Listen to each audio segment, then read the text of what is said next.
Photos తీసుకుందామని కిందకి దిగేలోపు morning నుంచి ఫుల్గా ఎండలు ఉన్న తిరుపతిలో సడన్గా మేఘాలు వచ్చేసి వెంకన్న స్వామి గుడి బయట ఫుల్గా వర్షం పడుతుంది.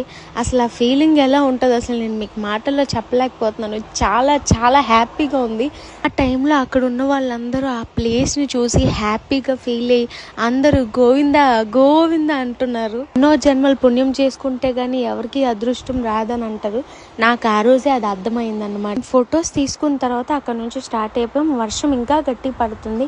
అక్కడ కూర్చున్న వాళ్ళ దగ్గర చిన్న అట్టముక్కను తీసుకొని పాపకి పైనుంచి కవర్ చేసేసి రూమ్ దగ్గరికి వెళ్ళి డ్రెస్సెస్ చేంజ్ చేసుకొని గుండు గీయించుకోవడానికి దగ్గరికి వెళ్ళాం.